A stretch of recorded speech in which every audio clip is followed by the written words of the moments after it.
I hope Leonid convinced you that I have the right to be a speaker here, but I would like to add that in the process of implementation of our software in different translation agencies all over the world, I had to communicate with people and I got to know a lot how different translation agencies work.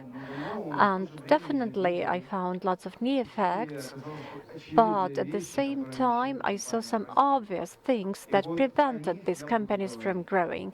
And these particular things will be in the focus of my report today. These are several facts from my biography. You already know them. The first thing I would like to ask you, or the question rather that you would ask yourself, do you really need this growth? It seems to be a bizarre question. Well, obviously, yes, but you have to listen to your inner feelings. In our society, the dominating narrative is that you really have to strive for success. Success is often measured financially, or when we talk about countries, it is measured in GDP, and this concept is always translated, is always stressed, striving for more financial success or career growth. And if you do not need this, you are a loser and you'd better not mention it aloud. And among all this noise where everybody is just shouting, be successful, be a leader, you can do it, there is a person with a small business, small company, let's say translation agency, and the person is listening to this encouragement, is probably listening to some famous experts like Branson or Robinson, and then comes back to his office and says, well, I have to do it, I can do it. And sometime later, 1 month or 1 year later, nothing happens. The business is still there. No development. And the very owner of this company, the director of this company, starts feeling inferiority complex and starts reproaching himself. Well, I have to do it. No, you don't. The very desire to go up some career ladder, social ladder, is either present or not.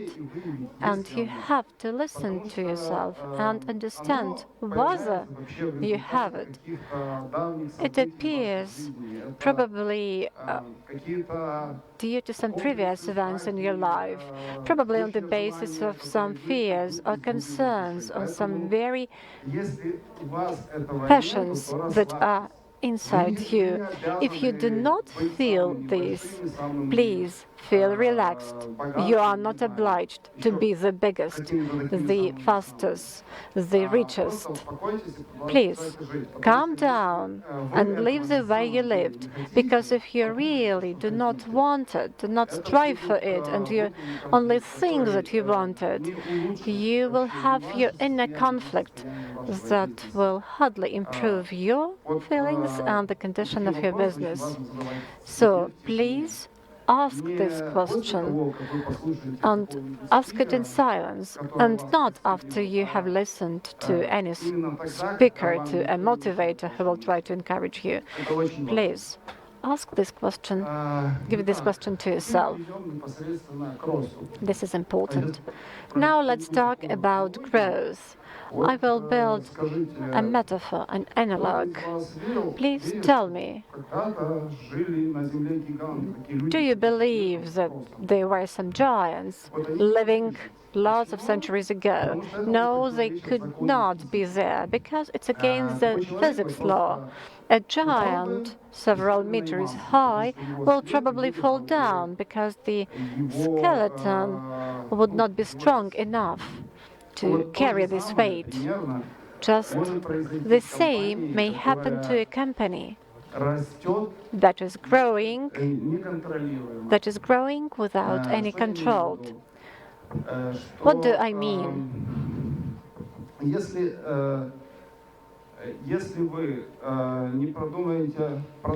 If you do not build the process in a proper way, if you do not make a plan how your company should work, if you postpone it for some later period, your future probably will not come at all.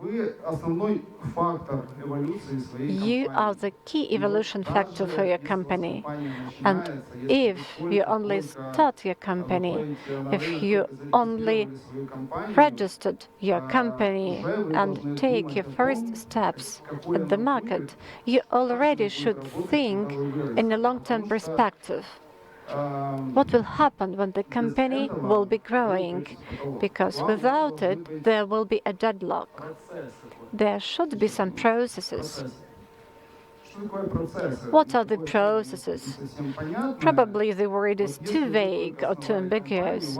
If you have just founded your company and you have certain operation algorithm, how you are getting orders, how you produce reporting, etc., these are all processes, but they are in your head. They are not documented.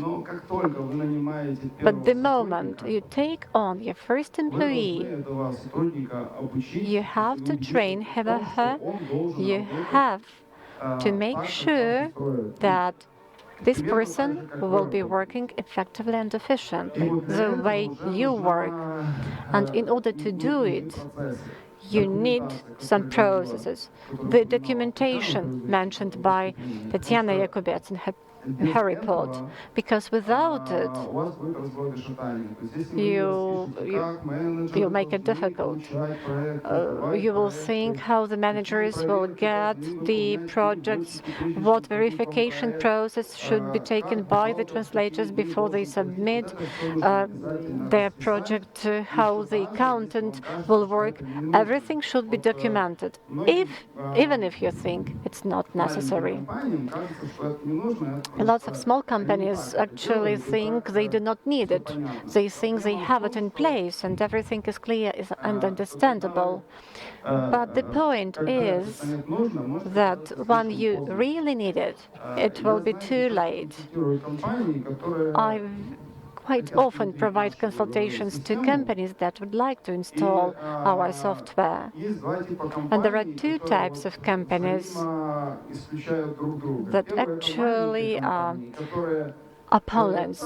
The first type are small companies that state, okay, we need something simple, we have our Excel tables, and the projects we have are in a mail client, so why do we need to install such complicated system of business management? And there are totally opposite companies that state, okay, we have grown enough, we have to install a special system, special software, because we want to go the next step, and we do like your system. But later it turns out that they do not have time for this because they have grown so much, they have so many orders and so many projects.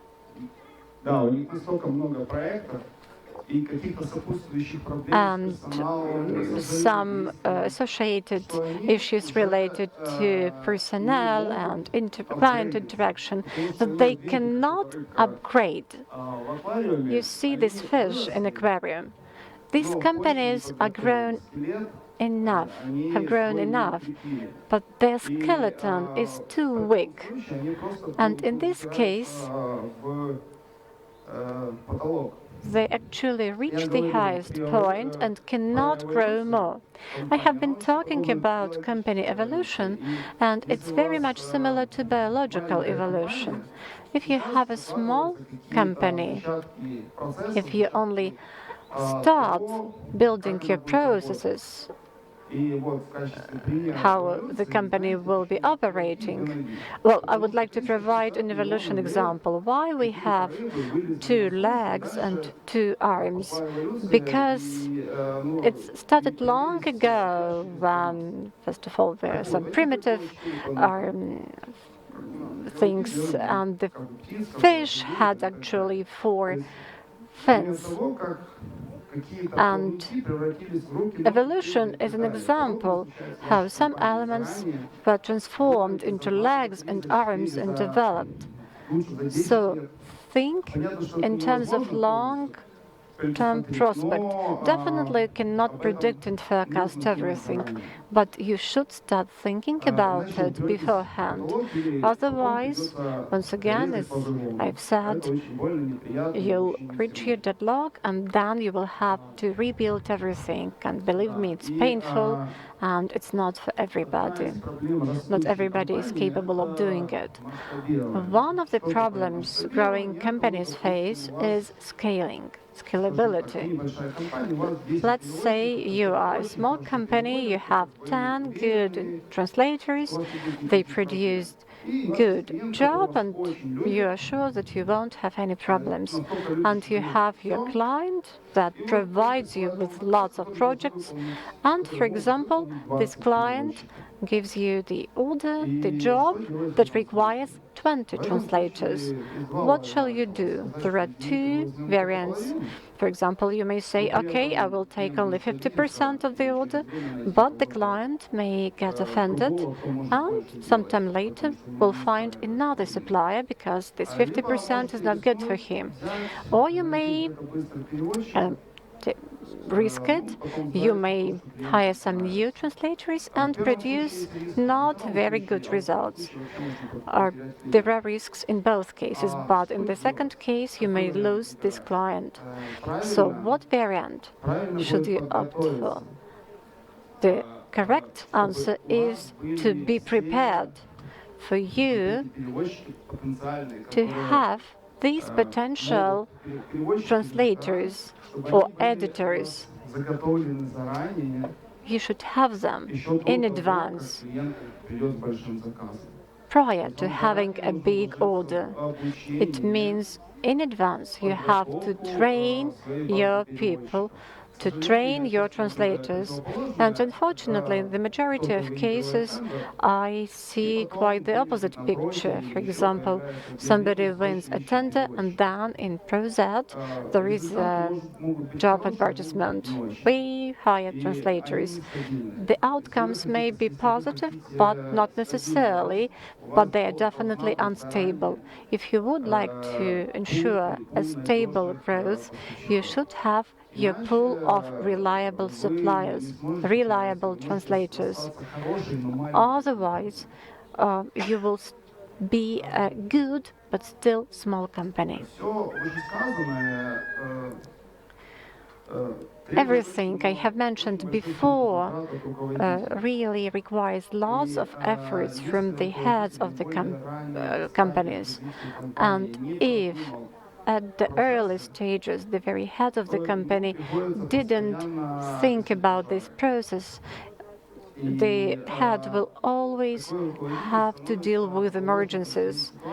And this head of the company becomes the hostage of the situation. He won't be able to introduce innovations. He won't be able to make any strategic decisions. And this is a great mistake that can be made by these people. I have already mentioned about it. So if the company have grown fast enough, or there won't be any space for further development. In order to avoid this situation, the head of the company should think about the process in advance. Here you see a picture of an ideal manager feeling happy and relaxed, not doing anything. This is actually an ideal manager. Why? Because everything works without his or her interference. He planned everything in advance, and now he has time for some creative tasks, for strategy implementation, for dealing with emergencies, because he's not in a spinning wheel anymore. In order to work like that, you should learn to make strategic decisions. It's a complicated issue, psychologically complicated issue, but you have to work on it. If at the beginning of my presentation I encourage you to listen to your inner voice, inner feeling, gut feeling, whether your company should grow, then here you should suppress your inner voice if you really strive for company growth. Why is it like that? Because strategic thinking for a human being is not a natural process. If we come back to the evolution point, we started thinking strategically probably some 10,000 years ago when we started calculating what will happen several months after when we have to harvest these things and to store them, etc. Before that time, people were just catching or hunting or eating what they saw just on that very day. And if so, if we resolve some 1 minute or 1 day project or problem, we sometimes feel happy. Well done, I've done it.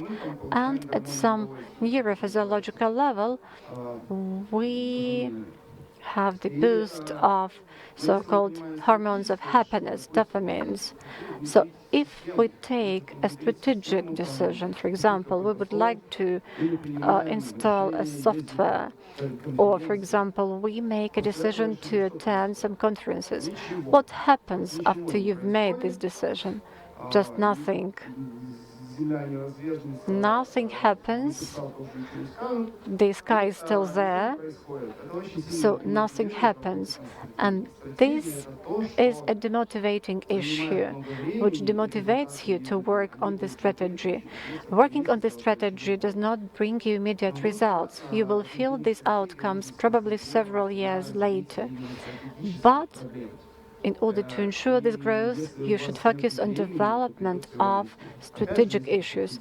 If you do not have time, you have to find this time, once again, if you want to ensure the growth of your company. The slide is titled People and Technologies.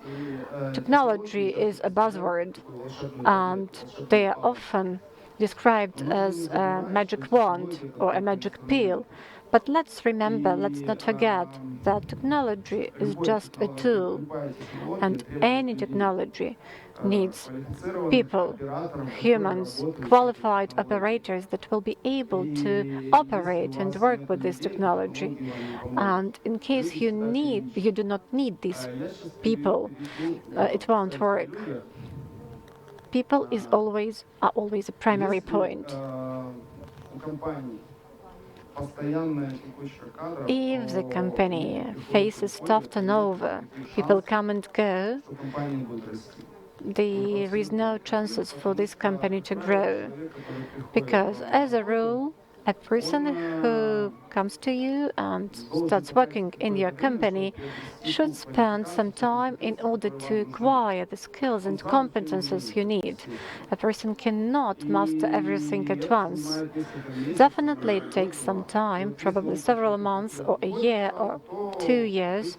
And in case the person leaves your company, it means your company loses competences.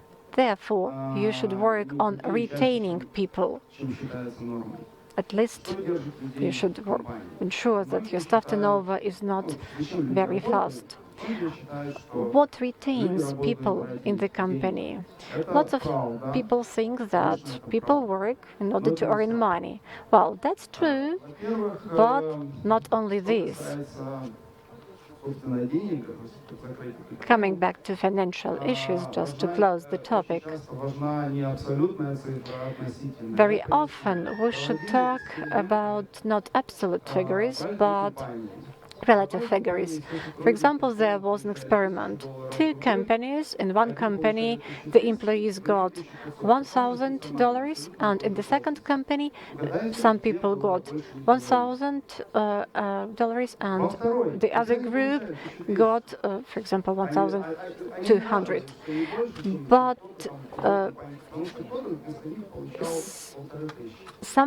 the second company actually was not very successful because people understood that there are people who in the same company got more. I'm not talking about some equalities, but definitely there should be clear-cut rules regarding salaries. And they should not be based just on somebody's requirements. I got married and please, I need some promotion. No, you cannot raise the salary for this person because if this is your criteria, you'll have to use it all the time.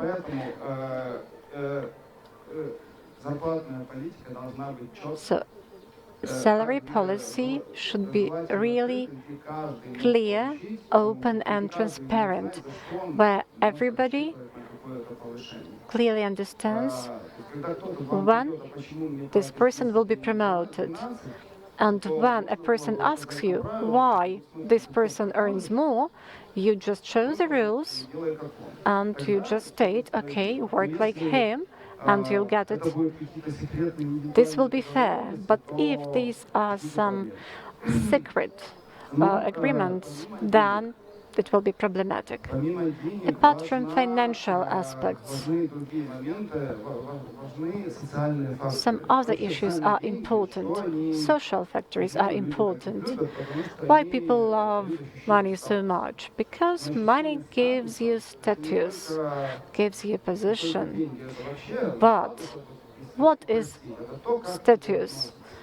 It's the way people treat you. Very often people buy something in order to ensure better attitude to them or a better treatment, for example. They take a loan to buy an iPhone. So team spirit, atmosphere in the company is also important. How people treat each other and how you as a company leader treat these people.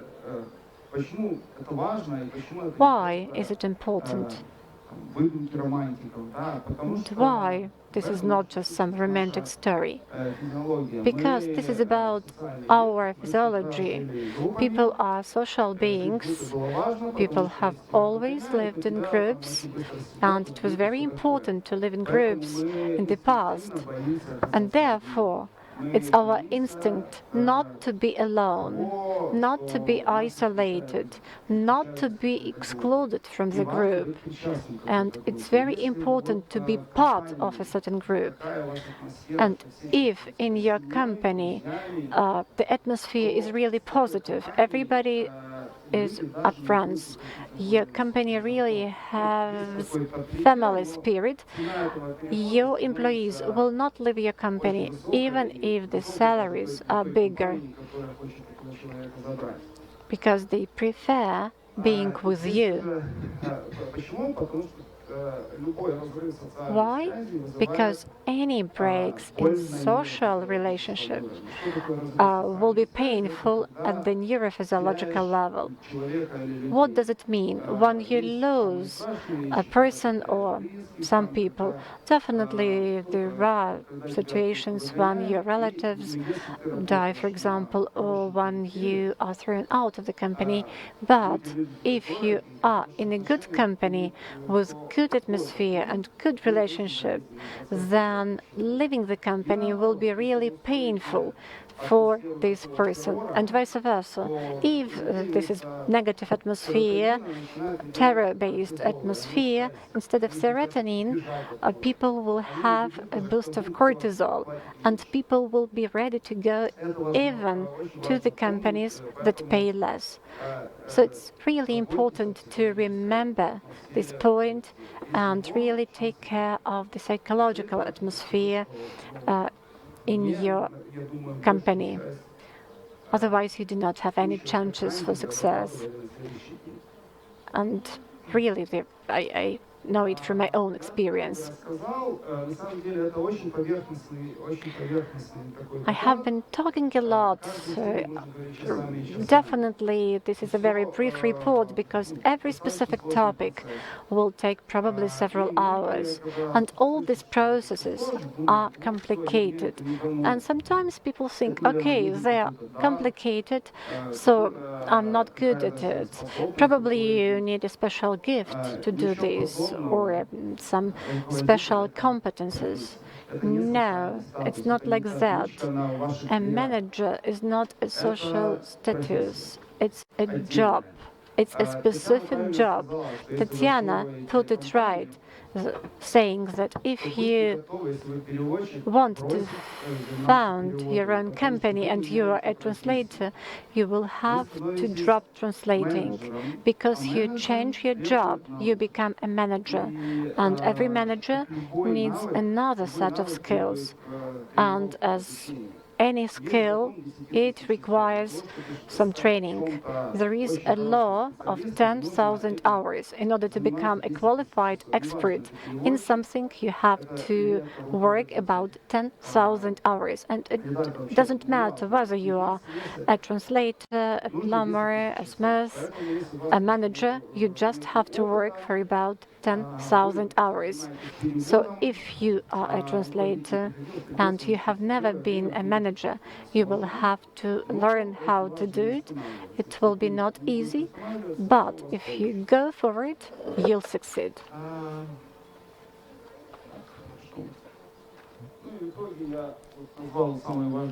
So this is the most important slide, and I will probably repeat myself. In every business, what is the most important are the people. If you do not have people whom you can trust, you won't be able to build the process. People won't fulfill this process. The second level are the very processes. Without them, you won't be able to implement, to install any software systems. From my own practice, I would say that if we, for example, show our software to our potential clients, the key preventing point is lack of process in the company. There is nothing to automate, and the software we offer cannot be used. There should be something in your company, and our software will speed up just what is already working, but they cannot be working instead of nothing. That's everything from me.